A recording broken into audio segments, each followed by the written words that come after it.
Welcome, dear viewers, to the Tale Collective, the place where reality meets drama, where every story will keep you hanging at the edge of your seat. I'm your host, and today, we're diving into a tale that's both shocking and inspiring, a story that will make your heart race, your blood boil, and in the end, leave you with a sense of justice well served. Picture this. A group of corrupt officers, drunk on their own authority, target an innocent black man, trashing his property for nothing but their own cruel amusement. But what they didn't know, what they couldn't have imagined, was that their so-called victim wasn't just anybody. No, he was someone who would turn their world upside down in ways they never saw coming. This is a tale of karma, justice, and the unshakable power of standing up against oppression. So, grab your popcorn, settle into your seat, and prepare to be gripped by a story that proves no wrongdoing goes unpunished. It was a quiet Tuesday afternoon in the lively city of Crestwood. The sun sat high in the sky, spreading its golden warmth over the bustling streets. People went about their business, chatting, laughing, hurrying to their next destinations, completely unaware of the storm that was about to break loose in the most unexpected way. Among them was Marcus Johnson, a man whose presence commanded quiet respect. He was someone who stood by his principles, unwavering and dignified. Through years of relentless hard work and unyielding dedication, he had earned his place in the Crestwood Police Department, rising through the ranks to become an inspector. But today, he wasn't wearing his uniform. Today, he was just a man on a routine errand, driving through the streets in his beloved black Jeep Wrangler. That Jeep? It wasn't just a car to Marcus. It was a symbol of his journey, a reflection of his struggles and triumphs. He had spent years saving up for it, working tirelessly to make it his own. And to him, it was more than metal and wheels. It was a part of him. Little did he know, in just a matter of hours, that same vehicle would become the center of a life-changing moment. As Marcus drove through a quieter part of town, he noticed something in his rearview mirror, a police cruiser tailing him. At first, he brushed it off. After all, he was a law-abiding citizen with nothing to hide. But then, suddenly, flashing red and blue lights, the unmistakable signal to pull over. A strange unease tightened in his chest. Something felt off. Still he complied. Marcus pulled his Jeep over to the side of the road, his grip tightening on the steering wheel as he watched two officers step out of the cruiser. The moment he saw them, alarms went off in his mind. Their smirks, the way they sized him up, there was something about their body language, the way they carried themselves, that sent a chill down his spine. License and registration, one of them barked, his tone dripping with arrogance.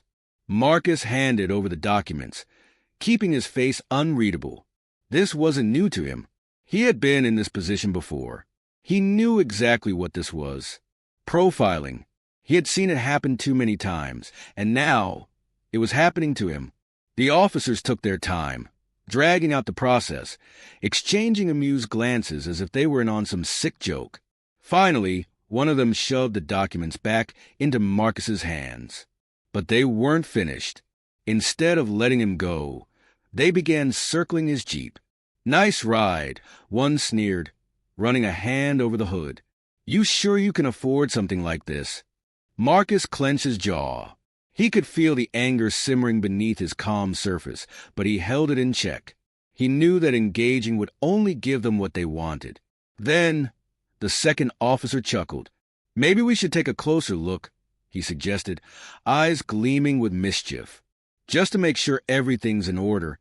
Before Marcus could respond, they ordered him out of the vehicle. Frustration burned in his chest, but he obeyed. What happened next was nothing short of a nightmare. The officers began ransacking his Jeep, tossing his belongings on the ground, flipping seats, searching for something, anything, to pin on him. But when they found nothing, their amusement turned into irritation. And that's when they snapped. "Think you're better than us, huh?" One of them spat before driving his boot into the Jeep's side panel. Marcus's heart dropped.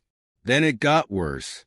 They smashed the windows, slashed the tires, spray-painted obscenities across the doors, all while laughing like it was some twisted game.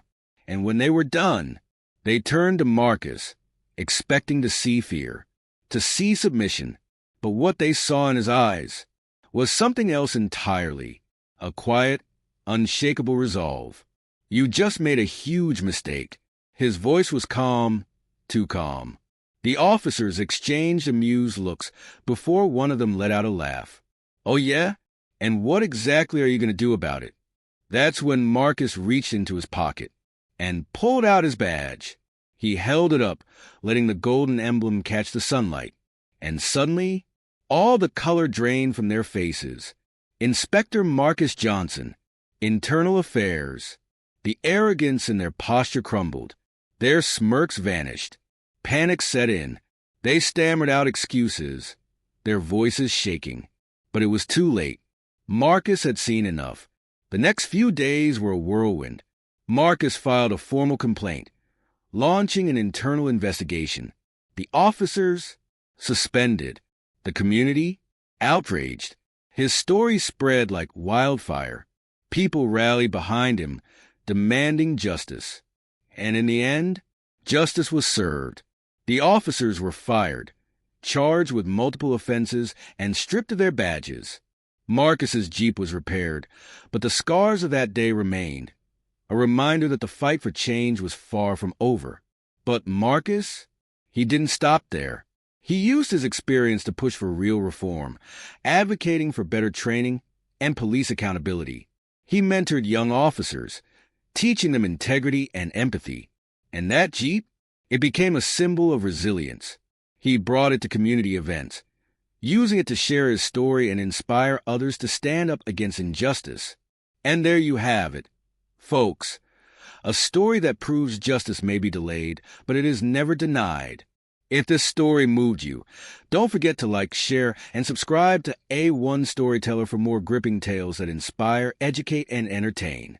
Until next time, remember, the power to change the world lies within each of us. Stay strong, stay brave, and never stop fighting for what's right.